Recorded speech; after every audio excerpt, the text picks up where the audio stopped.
So I'm going to introduce you to our first presentation. This is about visualising deep time, climate and landscape.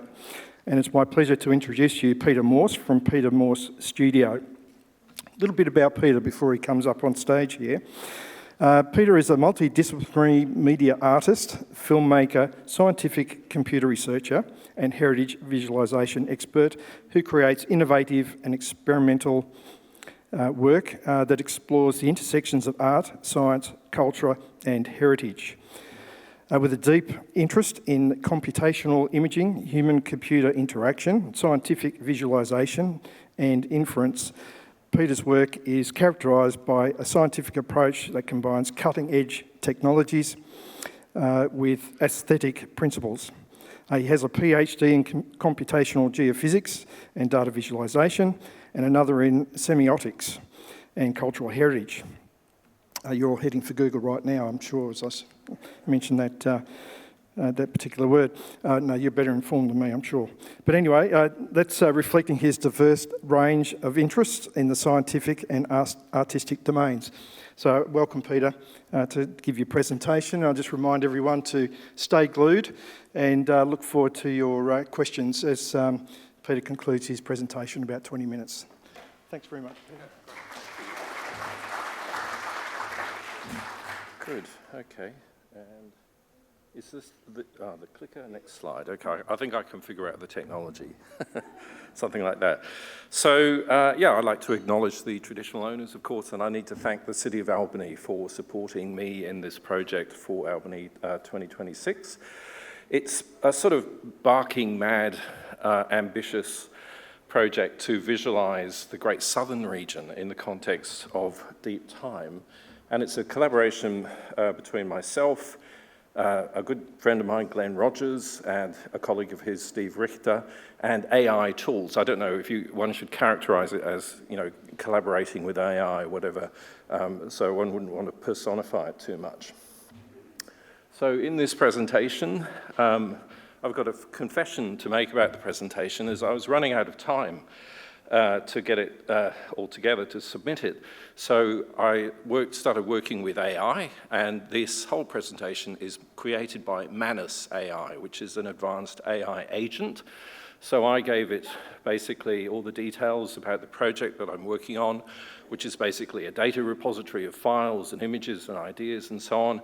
And I gave it a text prompt. I said, Manus, create a presentation addressing these key points for me for a 20-minute presentation. And I went away and had a cup of coffee and a relax for 30 minutes and came back, and my presentation was all made for me. So that's the sort of age that we're living in now, that they're working with AI. We're not just working with large language models, but working with active computer agents, which are known as reasoning models. And so I'm working with a whole bunch of reasoning models that I run locally on computers, and they can be reasoning models across a whole range of different domains, not just language behaviors and so on.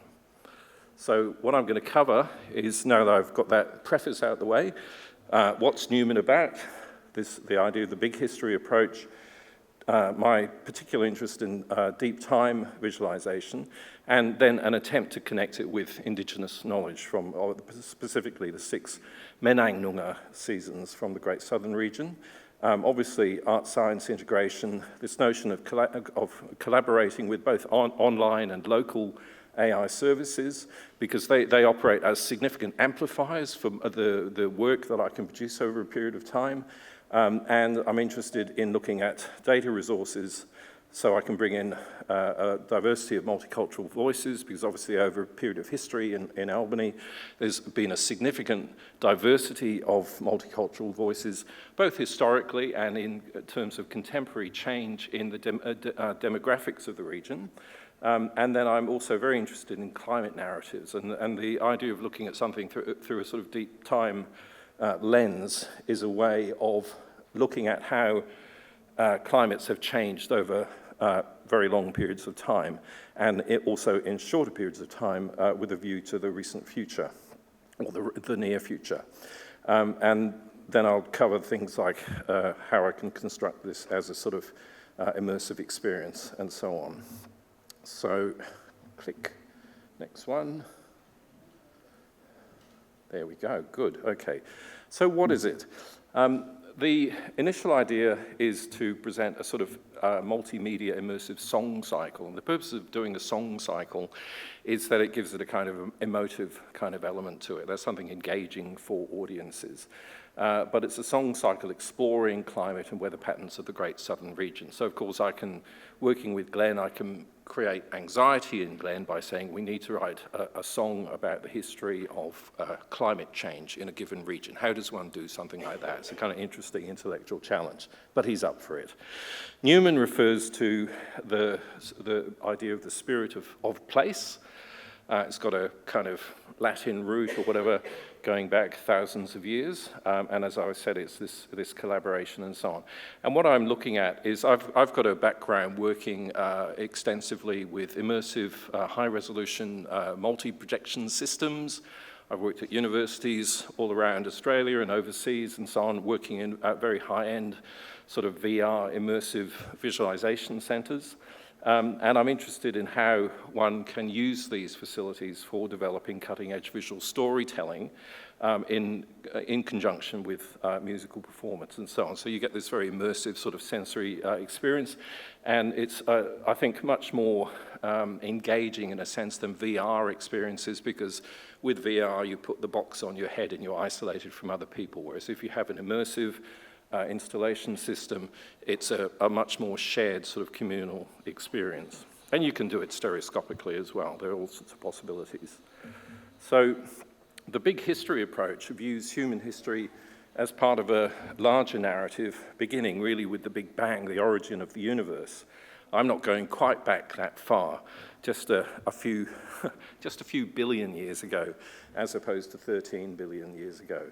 I'm still working on the sort of time scale that I'm interested in looking at, because it's contingent upon the sort of data that I can dig up about the Great Southern Region. So as somebody with a geophysicist's training, I'm interested in the formation, the geological formation of the region over billions of years, and we can trace this back through advanced computer simulation and a whole lot of geophysical data that's often available public source in open data repositories and so on.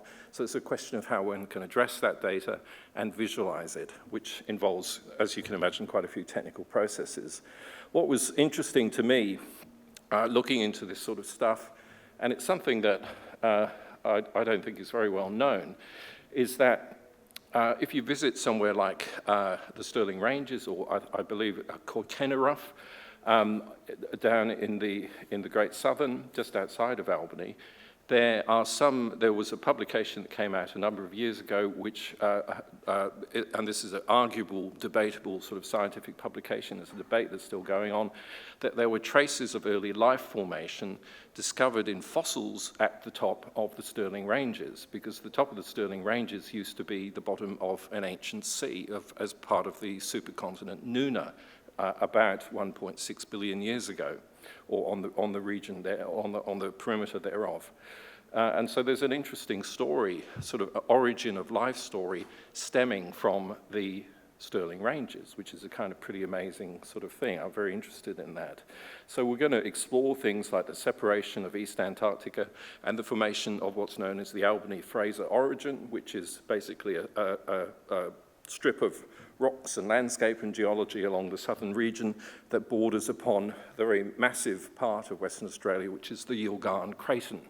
A craton, spelt C-R-A-T-O-N, is a piece of the Earth's surface, a bit of land basically, that has never been subducted underneath. So the Yilgarn Craton, which is most of Western Australia, is about 4.5 billion years old, and the oldest traces of surface rocks have been detected in a place called the Jack Hills, which is up near, on the way to the Pilbara. So it's a really, really interesting ancient landscape. And I'm interested in depicting the gradual drift of the Australian continent to its current location, and, as I've said, attempt to bridge some sort of indigenous knowledge and scientific understanding. And the idea is to help the audience comprehend their place within Earth's vast history. So I've been working up a sort of bit of a structure of this, how we approach it, because it's such a vast tale over such a vast period of time that, of course, one needs to be extremely selective. And so I've broken it up, I think, into about 7 or 8 parts, where we're looking at the early formation of the Earth-Moon system. That's through a collision of 2 planetoids in the early history of the solar system. So we're called Tellus and Thea. They have a very interesting story behind them, and the collision of Tellus and Thea led to the formation of the modern Earth and the Moon system. And of course, we now live with all the impacts of having a moon orbiting Earth and the tides and the influences on the development of life and so on. So there's a direct sort of connection there. Then we'll move through next stage, looking at the supercontinent cycle, which is a fascinating cycle where parts of the Earth, land masses move around and intersect with each other and form supercontinents they've formed multiple times over the history of the Earth. And as they move around the surface of the Earth, then of course it has a connection with the development of biodiversity and evolution. And notably, of course, the Great Southern is one of the great hotspots of biodiversity on Earth. So we're looking at moving from about 4.3 billion years ago to about 1.6 billion to around about 3 million years ago. And this is, of course, prior to the development of, or the emergence of modern humans. And then, will it slowly do it? Click again, there we go. We'll move into the next parts, 4 to 7, looking at 80,000 years to 200 years ago, which is, of course covers the period of indigenous settlement of the continent of Sahul, which is what Australia was. It was connected due to lower sea levels, connected to Papua New Guinea and up to Indonesia. And this is where the land bridges were formed, where the first human movements occurred from about 80,000 years ago across along to a gradual settlement around Australia. And then, and of course, this is when the notion of the 6 seasons, I guess, emerges within indigenous society. And then we'll pop into the 200 years ago to the present as part of Albany 2026. And what's interesting there, I think of it as sort of zooming in from, we've got this very large time period and we're gradually zooming in and in and in to smaller periods of time and looking at how we can visualize data pertinent to those time periods. And of course, from the year 200 years ago to the present, we have, modern Australia, as named by Matthew Flinders, and we have the emergence of large-scale, Western-based agriculture and land clearing. That obviously has significant impacts upon climate and, the change of biodiversity and habitat compared to the previous, 80,000 or 45,000 years, depending upon your time frame, about how landscapes changed in that time frame. And then I'd like to get into some sort of speculative stuff about the next 200 years into the future. What can we tell about what the future is going to be like using things like advanced AI climate models, because there are quite a few of those around now which can do climate predictions up to about a century into the future within certain parameters. So it becomes very uncertain after a period of time. So I would like to speculate about that. But I can certainly confirm that about 1 billion years from now, none of us will be here and living on the surface of the Earth because the sun will have expanded so much that the oceans will have evaporated. And that's the end of life on Earth, essentially, 1 billion years from now. So, but we don't want to add on a sort of bummer down note like that. So that's Glenn's challenge to give us a chirpy tune to sing along with at the end there. So I'm interested, as I've said, in deep time visualization as the origins of the Earth-Moon system and this Albany phrase origin, and looking at questions of how I can render or understand the paleoclimate. So there's a lot of interesting scientific data, including going back to 350,000 years ago in Western Australia looking at the paleoclimatic record. And that will be an interesting set of parameters and detail to put into AI models that I can work with for visualization purposes. And it opens up the possibility of showing transformation through multiple ice ages and warming periods. And of course, it matches up. Well, hopefully it will match up. It'll be very interesting as we zoom closer into the current time with the indigenous knitting time in the Great Southern, which was about 12,000 years ago, which, sure enough, and these are in indigenous stories, in Menang stories, they do match up with a period of glaciation and a global glaciation period, a global ice age. And these sorts of things will be worked out through geophysical modeling, computer simulation. So these are basically a simulation of our galaxy, which is a kind of interesting thing to simulate, and we'll be looking at how the Earth moves around the galaxy. The Earth moves around the galaxy. The entire solar system moves around the galaxy in a period of about 350 to 450,000 years it takes to move in one orbit. So during the 4.5 billion year history of the Earth, we've had about 8 orbits of the galaxy. And life has been evolving and things like that. The Earth moves the sun moves orbiting like this, but the planets are on their side, okay? We're not facing up north with the north of the galactic pole as well. We're actually moving like this, and we move in a kind of helical pattern around the galaxy.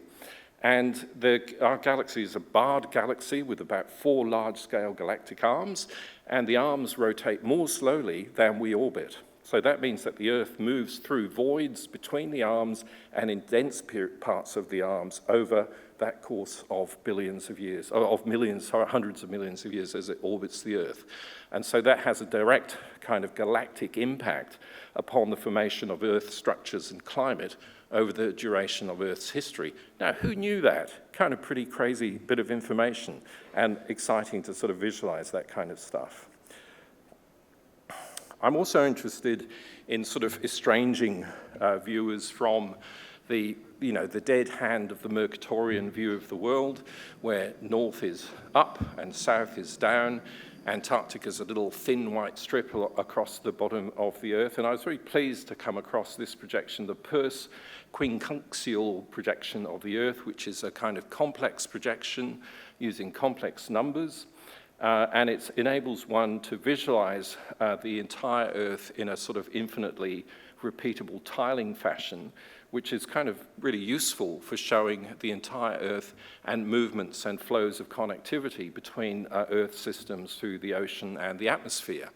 And of course, Peirce, in my former life as a kind of academic semiotician, Charles Sanders Peirce was the originator. He was a French pragmatist philosopher, and the originator of Peircean semiotics that you may or may not have heard of. And he was also a mathematician, a bit of a genius. He did all these interesting things. And there's a modification here on the right-hand side of what's known as the Goyu projection, which is, again, an endlessly tesselatable projection. So I'll be exploring how I can use those in a visualization context with data overlaid. I think if I click on this will play. This is... I hope.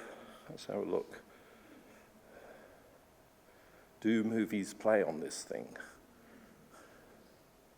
Something's happening. This is a movie rendered from a piece of software called, there we go, G-Plates. And you can see up in the top left-hand corner, this is a countdown from about 350 or whatever million years ago, and we're looking at a southern polar stereographic view of the Earth, slightly offset, but you can see the bits of the supercontinent of Numen moving around. I think this is Numen. I'm pretty sure it is at the moment. I may be wrong. I've got to check my facts about some of these things. This is because I'm dealing with such a large amount of data. One of the challenges that it's presenting to me is to draw up a really accurate timeline of the different geological periods, things matching up the supercontinent cycle, these various things like that. So this is a very striking animation. If it's about 350 million years, then you've got to imagine that this is occurring as the Earth is completing one orbit of the galaxy, and it's moving through various parts of the galactic plane.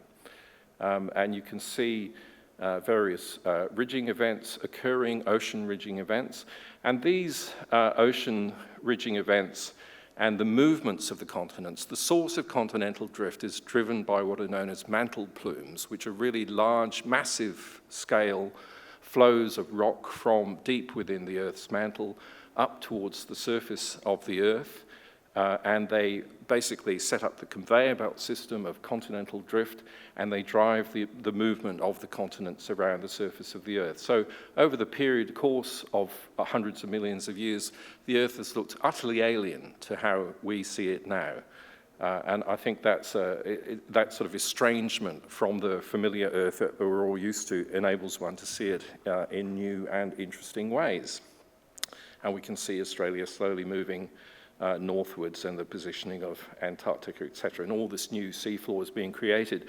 The misleading thing about this animation here is that, of course, the textures of the various continents are contemporary textures, so they would have been quite different landscapes, and Antarctica would not have been covered with a giant ice sheet when it was much more located in the center of the continent, because we know indeed that about 65 million years ago there were polar dinosaurs and there were rainforests around the edge of Antarctica.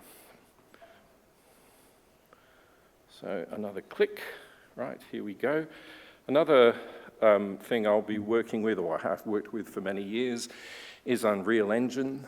This is a landscape simulation of the Stirling Ranges. This is using a cesium terrain system, which is basically like a sort of Google Earth for Unreal Engine, where you can bring in reasonably high-resolution Earth model and run climate simulations or cloud simulations over time.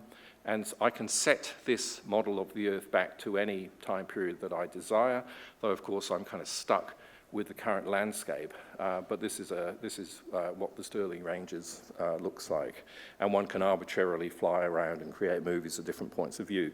And you can overlay that with satellite data from satellites. So I'm running out of time. I'll try and get through as many slides as I can. This is on the image there is a simulation from inside Unreal Engine of what the installation will be like. We'll have 3 giant screens. It was originally going to be at the Vancouver Arts Centre, but the people at the town hall said, oh, we'd like to show it here. And I thought, oh shit, I better scale up the whole thing because it's 5 times the size, the venue size, so it's a significantly larger venue, but we'll be able to set up these very large screens with these movies playing around it. And I'm happy to be engaging with some indigenous local Menang elders, Lester Coyne and Vernice Gillies, who so be having a discussion with them about the stories about and the reasons behind the 6 seasons approach to weather and climate in the Great Southern. Because I think there's a really interesting conjunction between our kind of Western calendrical view of the year, how it's divided up into the various seasons, as opposed to the indigenous knowledge of seasons, which is clearly an oral tradition developed over thousands of years, and it's much more responsive and dynamic in relation. It's a situated knowledge in landscape as opposed to an abstracted calendrical mathematical approach. And so that's something that I would like to draw out and visualize somehow. What we're doing then, this art-science integration, is to take all this complex data and transliterate it into some sort of emotionally engaging experience with cutting-edge computer visualization techniques and computer simulation and modeling. And as I've said, we're incorporating satellite data and some ultra-high definition videography. I've got a background in doing full-dome planetarium work, astrophotography, and time-lapse in places like Antarctica. And around Australia in remote regions, and so I'll be using my camera systems to create that sort of content, and that can be mapped on to the scenography as we go along. As I indicated, very interested in using these cutting-edge AI tools. One of the big challenges is to develop a logarithmic timeline, because I need to be able to zoom out from billions of years into the present. And I'm kind of interested in the present, as I'm quite interested in the philosophy of time at the moment, like what is the present moment. And so I'm kind of thinking of a timeline that can zoom out to 4.6 billion years and then down into the current attosecond or femtosecond, which is a tiny, tiny period of time where you could see how far a photon of light moves. And the concept of what is the present is sort of interesting. I'll be using Swarm UI, which is a kind of comfy UI, which is an AI programming environment where you can run distributed generative AI algorithms across GPU farms. So I have a GPU farm at home, graphical processing units, and that enables me to pump through video models and still images and create these sorts of images or film sequences that visualize the data in interesting ways, and interface it with using a Pythonic programming approach using things like sort of scientific Python, essentially, which is a programming language which enables one to bring in this, ingest and manipulate a whole lot of scientific data sets and create visualizations. And so there's an interesting sort of workflow about how AI can bridge scientific knowledge and public engagement through these sorts of things. I've got 5 minutes, yeah. So and then I'm going to bring in multicultural voices. You can see that this is a simulation here, and so that's drawing upon the diverse literature one can resource from things like Albany Public Library, and there's a whole fantastic section there of data that I'm keen to get in to do some mining with to find out what sort of things I can extract from that by setting my cunning AI agents upon them to extract interesting data for me. And then we'll be exploring climate narratives, so a lot of cloud data and weather and climate simulation for certain visualization episodes with music. And as I've mentioned, looking at how we can forecast what's going to be happening with the climate down there in the future, because as we know, it's all a very pressing and rather alarming scenario over the next 50 to 100 years. And the idea then is to get this multimedia immersive projection system all up and running with this wonderful musical score by Glenn Rogers and Steve Richter. We may be looking further down the strip, further ahead with the possibility of some live performance aspect to that as well. So that's going to be, as I said, in the town hall for the bicentennial, or Albany 2026, whether one should call it the bicentennial or not is arguable, but we'll be putting it within this very large, deep time context. And looking at, I'm kind of interested here, the reason I'm sort of presenting here is that I guess I would argue that heritage falls, there's a kind of geo-heritage to places as well.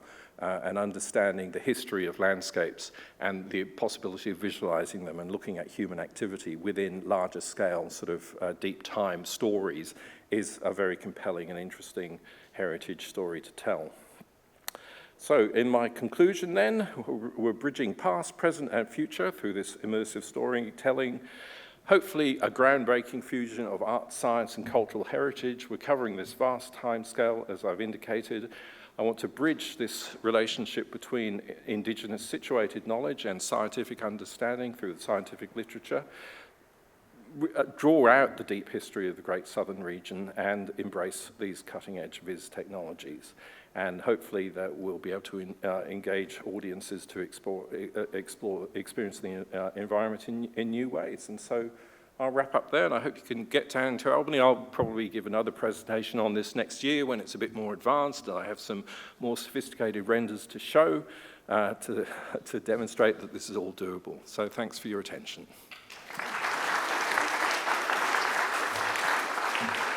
Thanks, Peter. You've had us all spellbound, and we've gone a little bit over time. And I'm sure everyone's frothing to ask questions. So we've probably got time for maybe 1 or 2 questions before we move on to the next topic. Has anyone got any questions? One down the back there.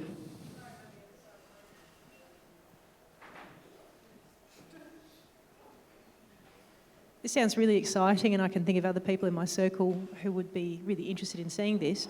but Albany's a really long way away.